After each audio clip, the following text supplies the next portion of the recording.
Let's move on and have a look at the teachers' strike and what it has caused to the economy, since it has been 4 weeks since teachers in Kenya went on strike, bringing to 12 the total number of strikes that teachers have undertaken since independence.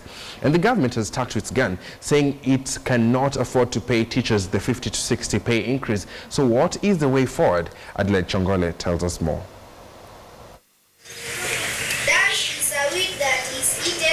The average Monday in September is normally one of frenzied revision as Class 8 and Form 4 students prepare for their final examinations. But while candidates have been gearing up for the examinations, their teachers have been missing in action for the last 4 weeks. Instead of holding chalk, teachers have been on a nationwide strike that has paralyzed the school learning system.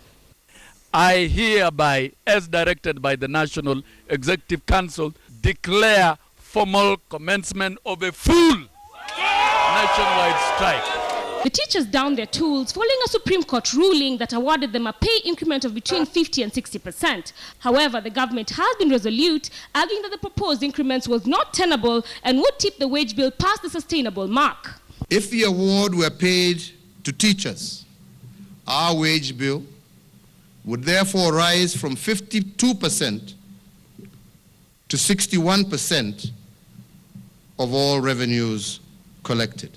I think the annual pay to teachers is close to 179 billion. So it means by the time you go up for 60%, in nominal terms, obviously, you'd be paying teachers close to more than 200 and almost 300 billion. Experts are, however, faulting the government for the crisis that has seen all public schools close indefinitely, saying the current strike is just evidence of what has become chronic mismanagement of the sector.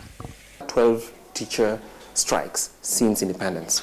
However, in the last 10 years, we've had one almost every 2 years. So in a way, it's an admission of failure that we are unable to manage our key public resource. So what is the way out? The government says the answer could lie in higher taxes.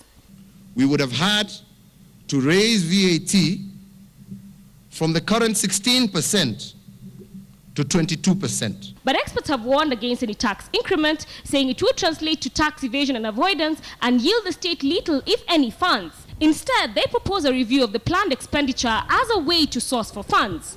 Perhaps the cabinet as a whole should have a sitting and go line by line through items of wastage which can be covered. More than that, they're calling for a purge on the teachers' service to smoke out ghost workers and thereby avail more funds to teachers.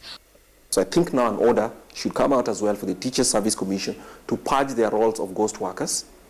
Look at those numbers and actually find out we are paying 280,000 teachers. Are there really 280,000 teachers?